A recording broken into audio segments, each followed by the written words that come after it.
Dear all, I am Mariella Nocenzi from Sapienza University of Rome, and I am happy to contribute with my modest intervention to this first edition of the Festival Internacional Cidadania Digital, this festival of the international citizenship for the digital implication. That for my approach, I am a sociologist. It's very interesting for the challenge for my discipline, for social sciences, especially to explore some new tools for the identification of the digitalization as the main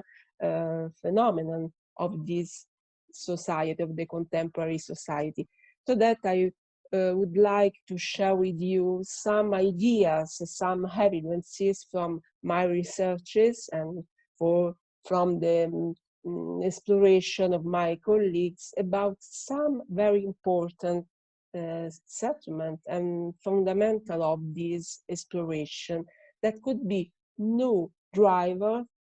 for the identification of the tool, for the interpretation of the digitalization and the new forms of citizenship in the current time. With my intervention that I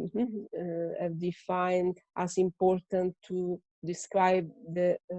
route for a new ecological theory for the social sciences, time, space, and relation between the social actors, and then we will see how we can define social actor, people, citizens, but also some other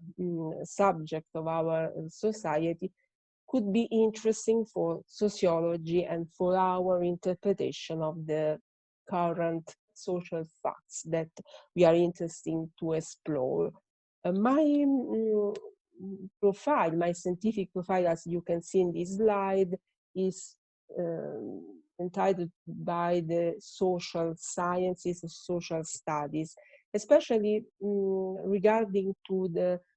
implication of the social change in terms of integrated, sustainable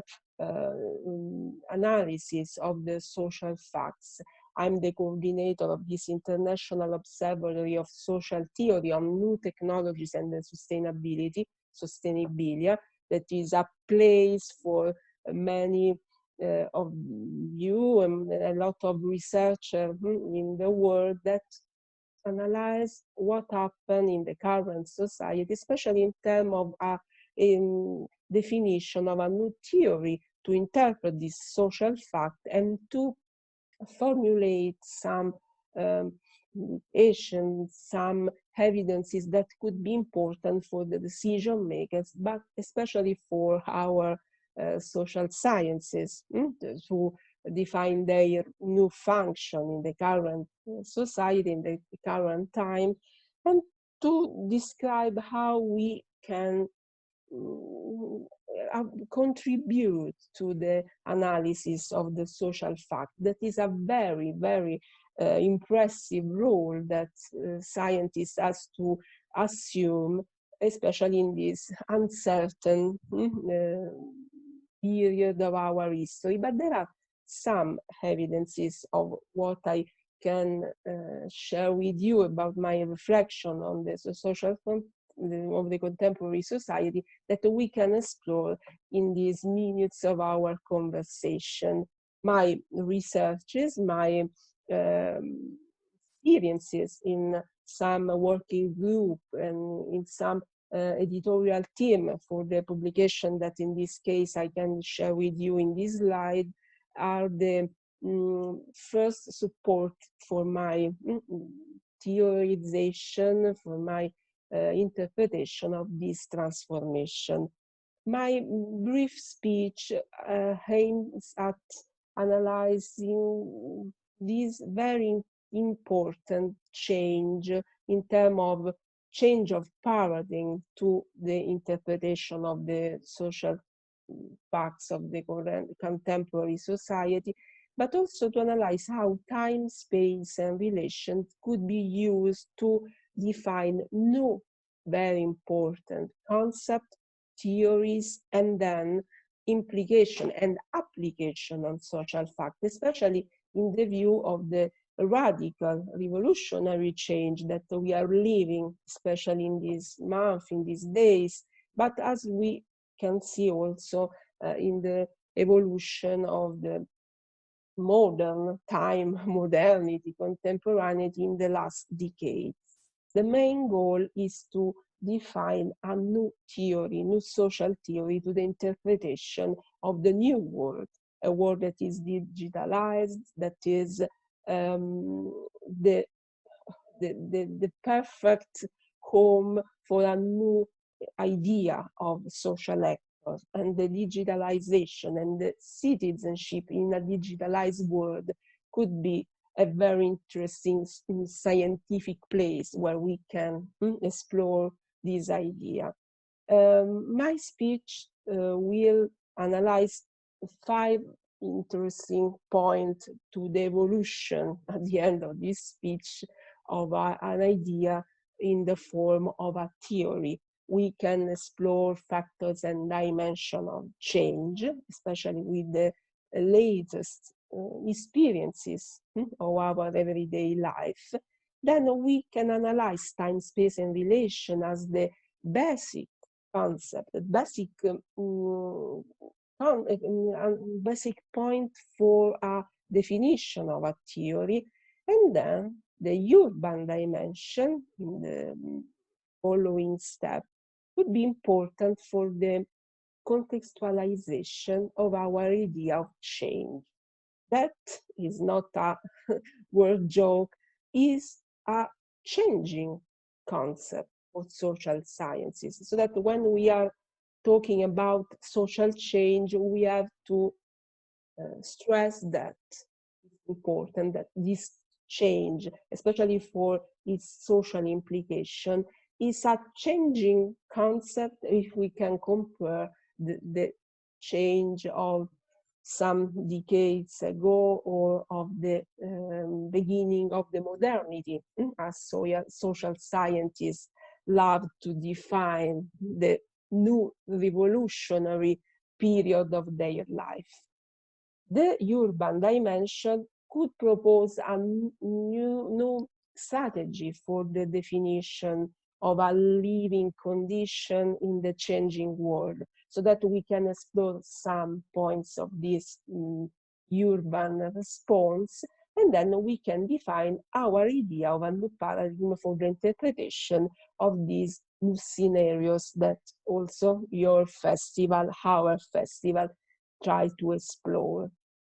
For the factors and dimension of change, the first point of my speech, we can say that for social science,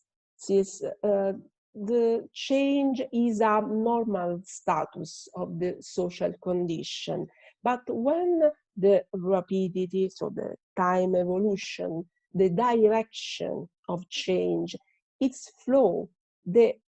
causes or propulsive forces, and then its governability could be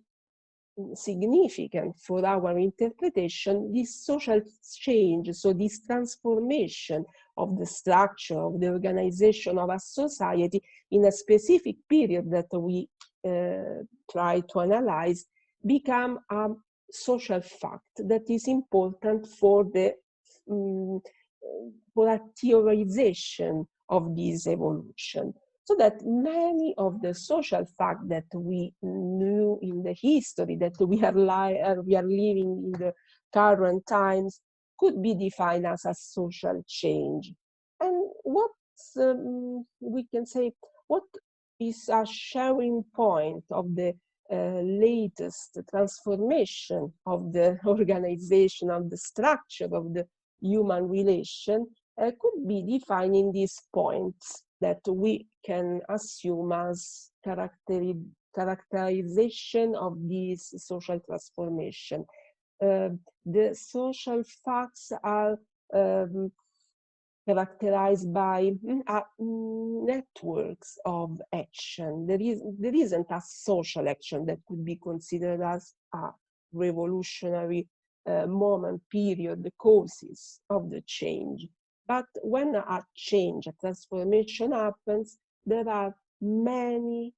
facts, many actions, human and not, as we will see in a few minutes, that could be the causes of this transformation. And these networks of actions, of facts, this network is a fluid structure of action. So that is very difficult to analyze the evolution, the dynamics of change, as I don't know, social scientists in the past believe it was possible. This transformation, so, doesn't follow this transformation, or better, this transformation is a plural dimension, do not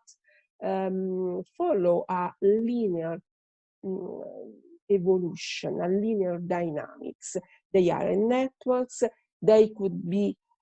intertwining elements that could be the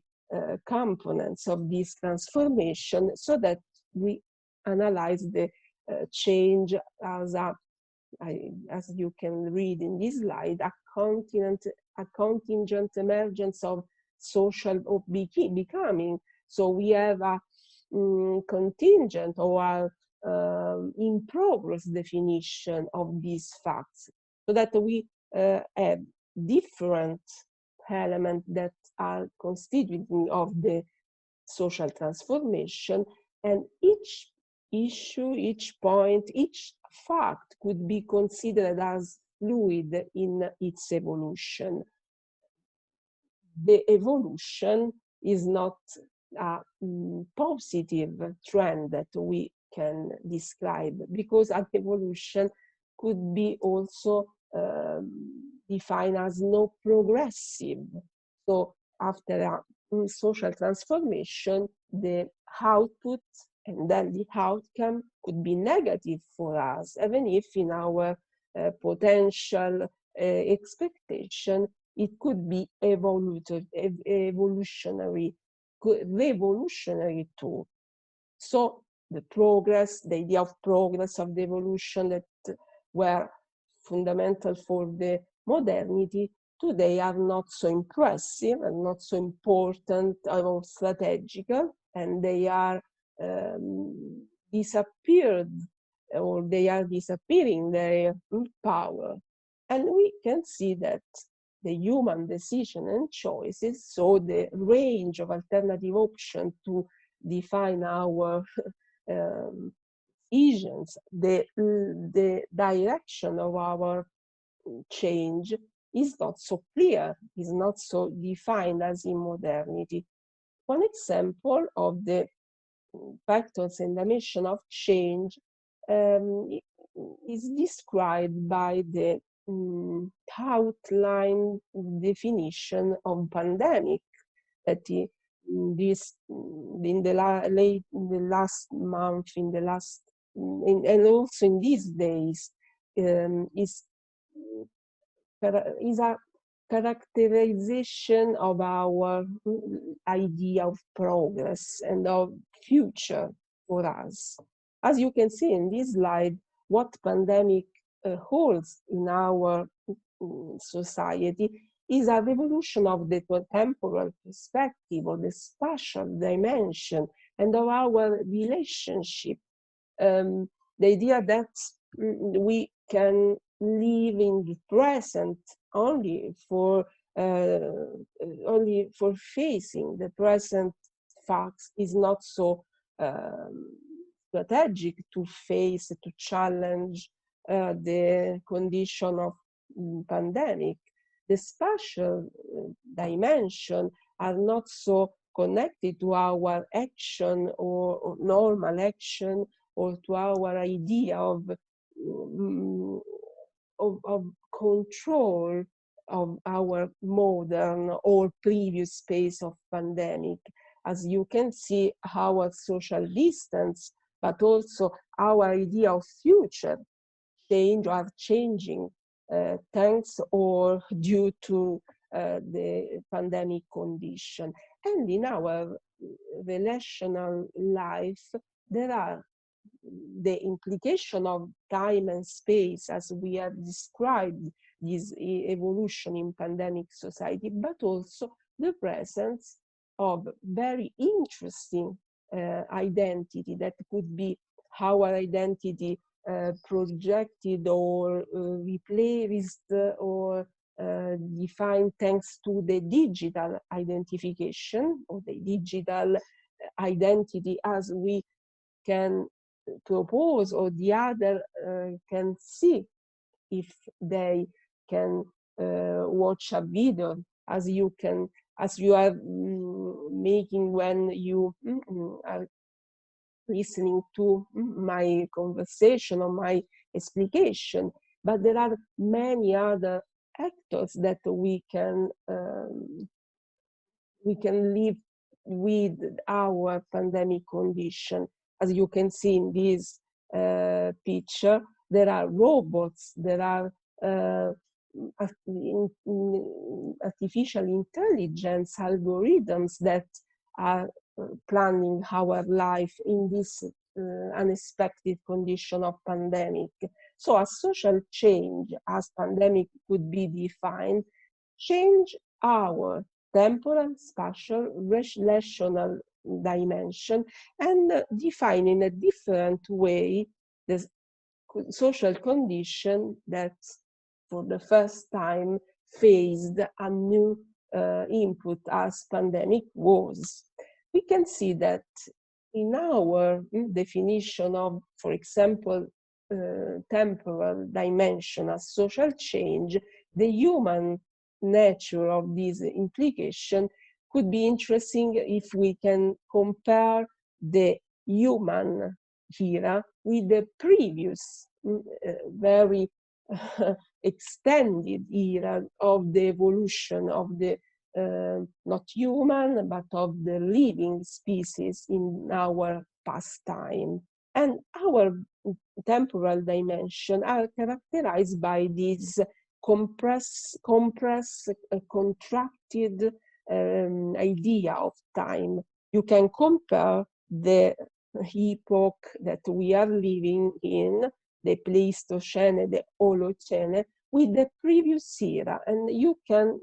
compare the length of this period, so that our temporal dimension are contracted, especially if we can apply this idea to our identity, the human identity, the human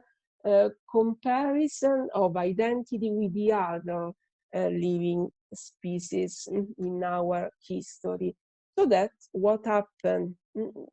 thanks to revolutionary or innovative change as pandemic, or in the previous time a world war or a natural event that has broken the evolution of our social fact, would be interesting for the interpretation of the temporal dimension for human living. And time, space, and relation could be seen also, as the second point of this speech, not only in the specific human epoch that for some scholar is defined Anthropocene, especially because time, space, and relation are different. And we can see in this picture how the space, but also the relation between space that are highlighted by the points of the urban era more developed in terms of the presence of a human living in the planet, but also for the time of evolution of the living condition and its extension in this space characterize the typical identity or the typical nature, if we can inspire to the natural sciences to the definition of our nature. We can see also that the propensity to the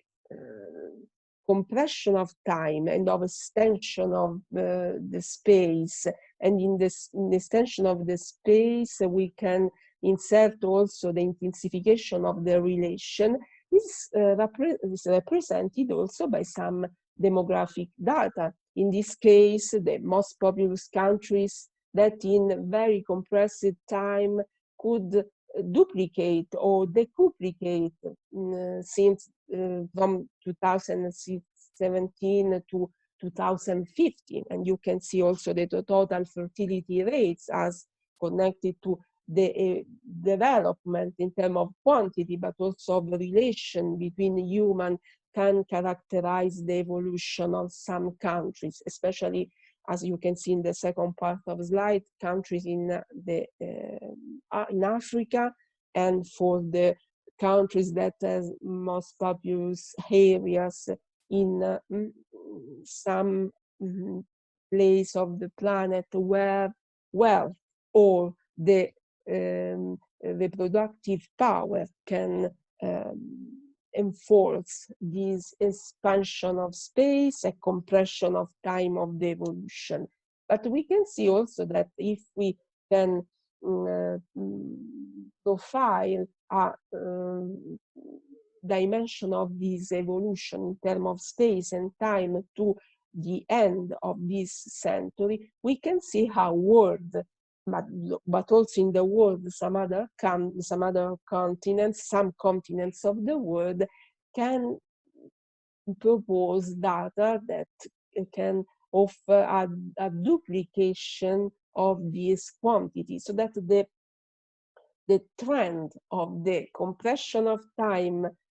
for change, for the extension of time and intensification of relation that can characterize the social fact, the human being, is very interesting also for these provisional sciences and our definition of time, space, and relation as important for our analysis. Another evidence of this trend of space, time, and relation could be seen also in the space organization that human proposed in the history, and that we can see also in current time. If we can compare the evolution, we can see how a Roman city and then an industrial city are organized and are planned for the social action and the social event. And this picture, if we can compare their characterization, the precise squared form of the Roman city, and then the space in a urban dimension organized for the working condition and the production for the industrialization, as Manchester proposed at the end of the 19th century, could be interesting for the description of our organization of space, okay? But also this time lapse that we can see in this brief video could be interesting to imagine the time and the space with the relation that time and space of human being proposed when we can see the evolution of the or the development of the urban space as New York could be.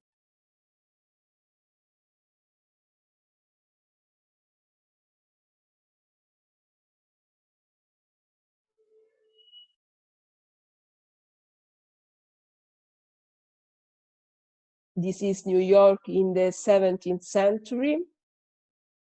And we are in this lift because the level of the organization of space for human is higher and higher.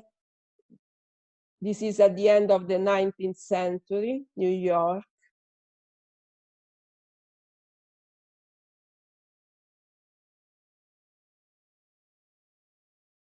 This is New York in 70s and 80s. And we are in the third millennium.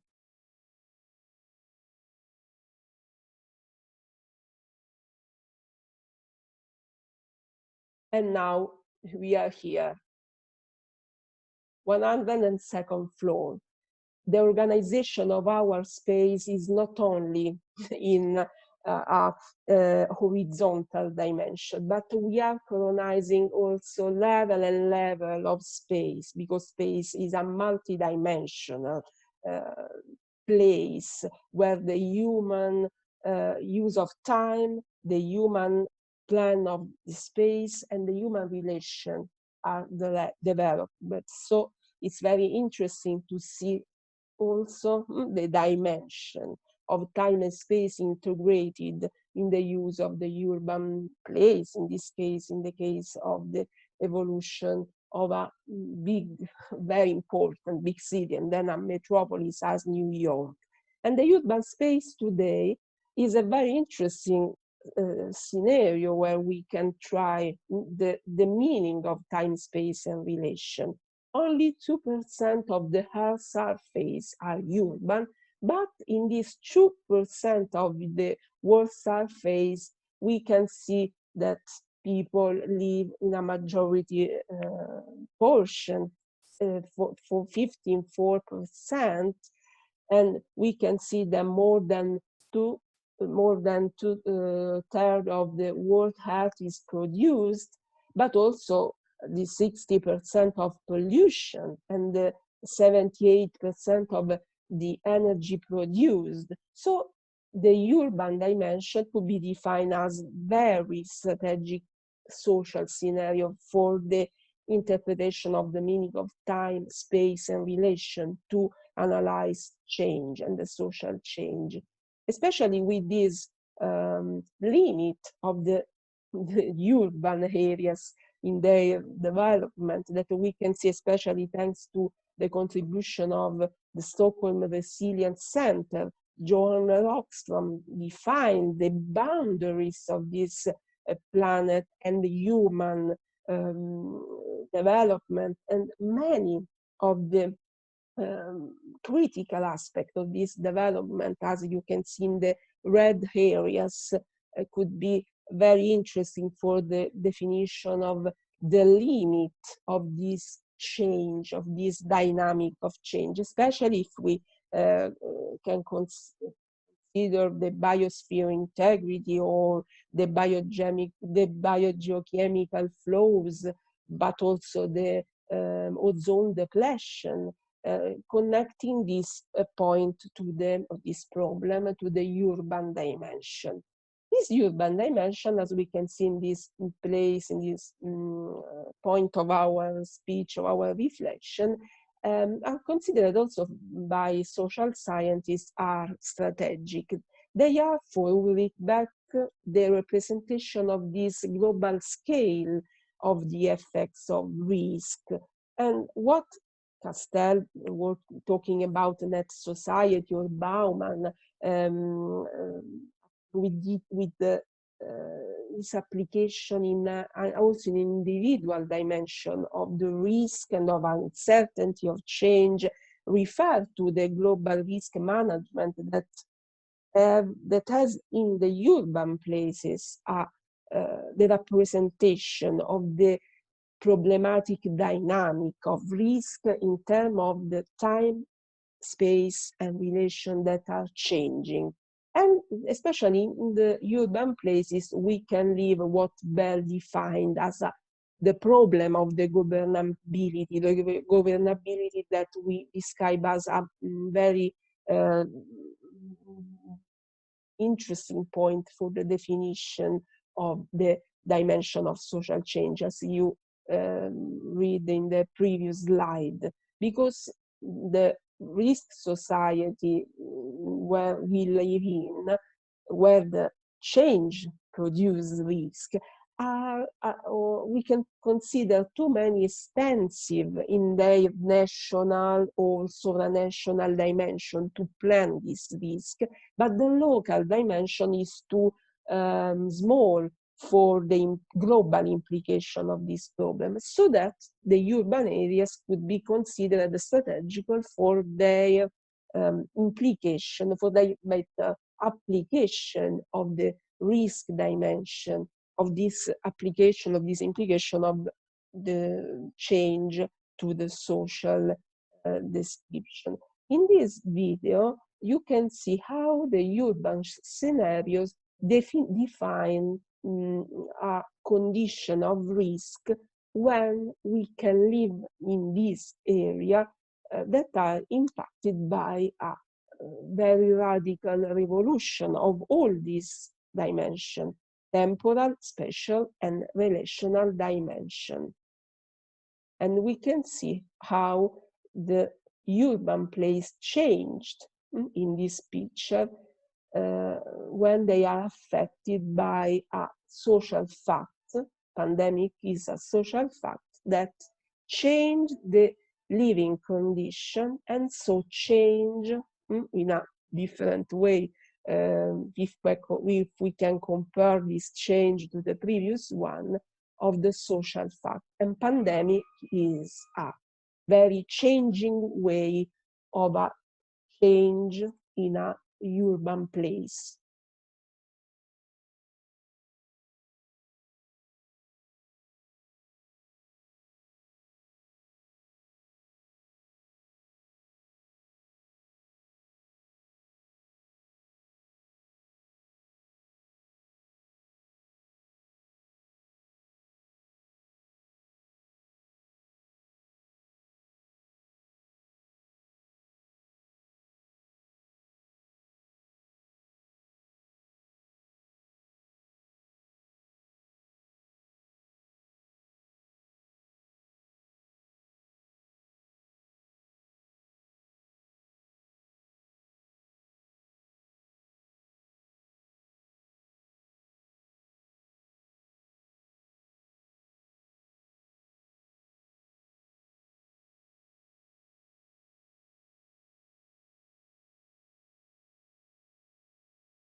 The last picture describes the condition, the pandemic condition in Wuhan, but Wuhan is not not more than a symbolic representation of all the changed social dimension in our urban place attacked by the pandemic change, pandemic challenge to their life, their identity, and with them the urban identity of their inhabitants. A response to this change in the last phase, in the last part of my speech, is represented by the idea that a sustainable development could be the new form to interpret the change in a dynamic that couldn't be so problematic or so revolutionary in negative terms as in the past we have seen, especially when some shock event, as Toffler defined them, could attack our equilibrium. That is not an equilibrium. That is not a balanced way to live our time, space, and relation. We can see that urban places are now risk in workplace, because if the evolution in terms, for example, of quantity in the use of the land, or in the intensity of relation, as in the first, or better, in the worst and largest city in these decades represent in this table of data, they could be a place where a sustainable replay, a sustainable strategy to live change that we are producing with our behavior, with our decision, is possible, or is not possible, because they are very compressive, too demographically not planned area to live, especially if a challenge as pandemic is try to define as not sustainable, and not try, but impose as not sustainable this way of life in a urban place. And this is the reason that help us to say, not in this way we can live in our urban place, but because we can live this urban dimension as a risk scenario for our future, because our future is not only present. And in this case, we can remember that already in the 90s with the Aalborg chart, and now with the UN Agenda 2030, there are so many principles for a definition of a sustainable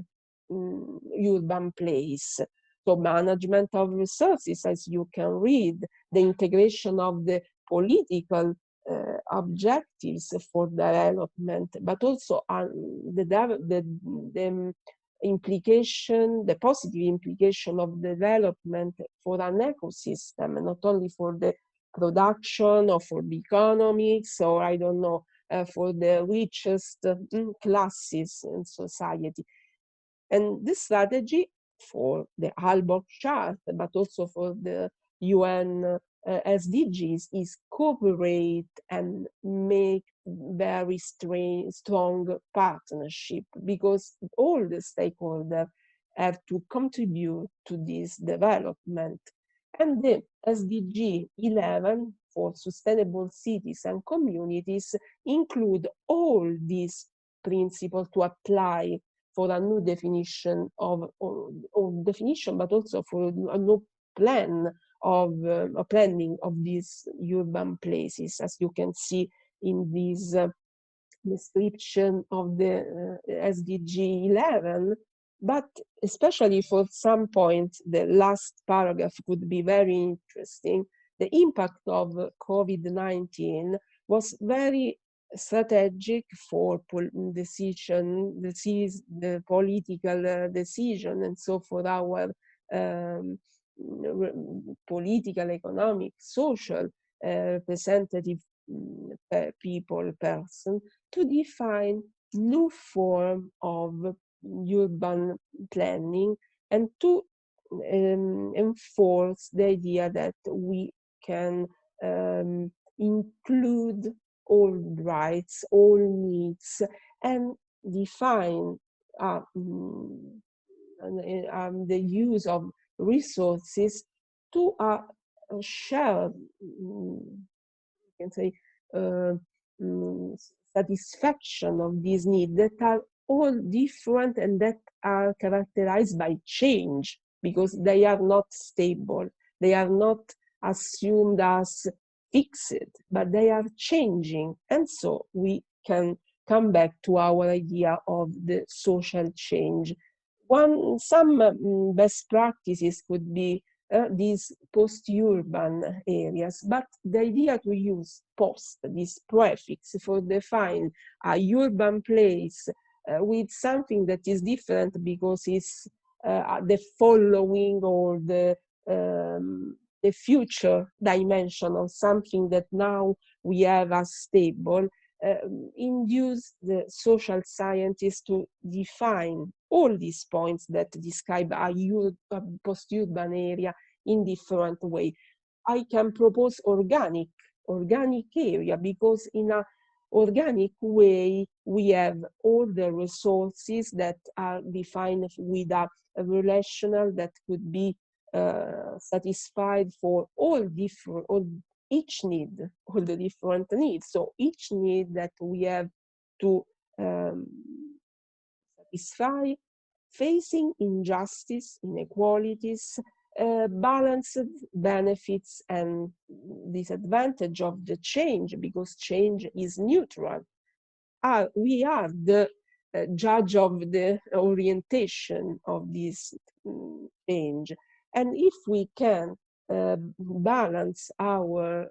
resources, not only material, but also human, our knowledge, our relation with other actors, this change could be more balanced than in the past, so that more sustainable could be an organic city. As in this picture, you can see the plan of a famous Italian architecture, Stefano Boeri, with his collaboration with a team of transdisciplinary expert in China. And this is one of the image of this urban place that can suggest a new interpretation for a new paradigm for social scientists of what happened in these urban areas. We can see that maybe co-creation, and so the contribution of each stakeholder to a cycle and a shared process of definition of what could be topics of the decision, and then the action that we can plan and operate is the strategy that we can suggest in this urban place management, a urban place living condition. And you can argue that the digitalization is a strategic tool for the application of this theoretical scheme, of this co-creation idea of living in a very populated area that could be the post-urban or organic areas of living, of life for the next time. And for example, the citizen science would be, for its educational, social, scientific meaning and contribution to the connection between stakeholders, even if stakeholder that could be a very different for their needs, one of the very interesting, one of the most important, most interesting suggestion or propose for this application of the idea of our organic urban place with a sustainable model of living. What pandemic would suggest in terms of citizen science, but also for the social sciences and the discipline in their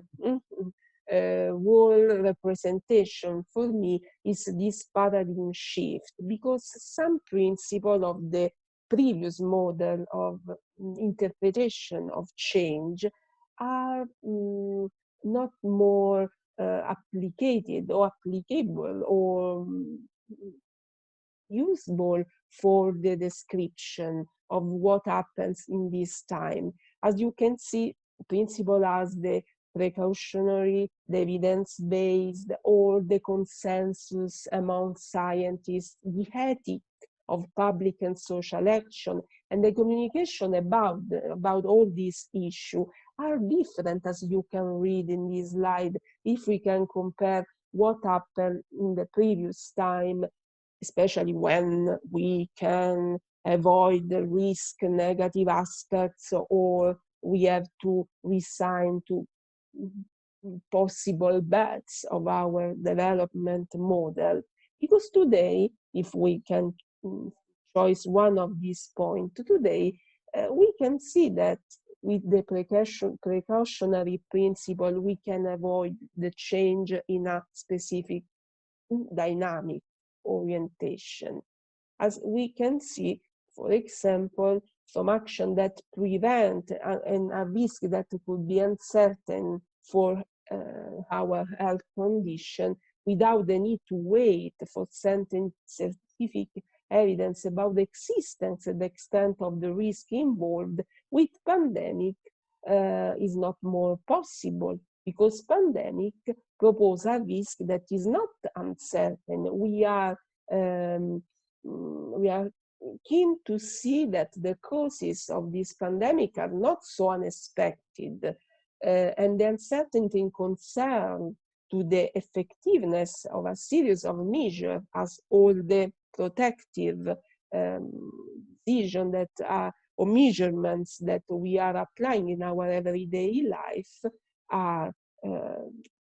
defined without a precautionary principle applied. So this very fundamental point for the definition of what happened with a change that affect our everyday life today require different principles that we can use for the definition of the science, or I don't know, economic, as a driver of a balance in the economic, in the social system. And system is a correct word to define all these interaction of the human living between a temporal dimension, a spatial dimension that we live, the relation that we are able to join, to create with all the actors, also the non-human actors. This question can orient us to the definition of a different paradigm, different concept theories, and then different application of our knowledge that is also shared knowledge with lay experts to define the social change that affect our everyday life. As we can see in this evolution of the human behavior during the first phase of pandemic, with different attitudes and different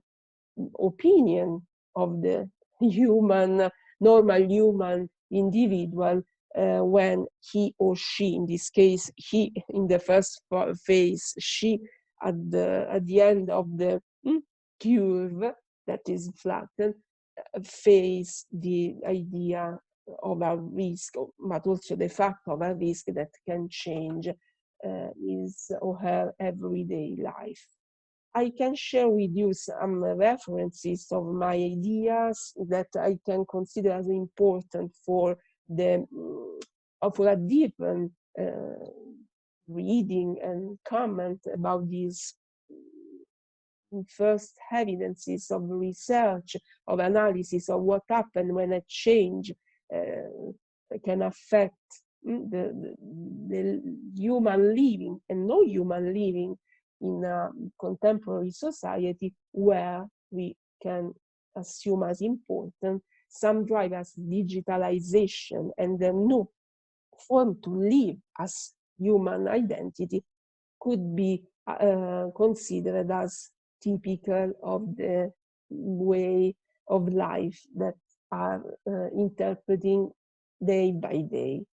Thank you for your attention and for each question, insight, critics that are very important for me. You have my email address and you can contact me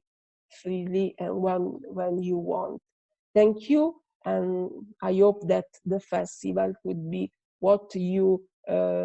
expect for your studies, research, and for your curiosity. Curiositas for Latins. That is the first very important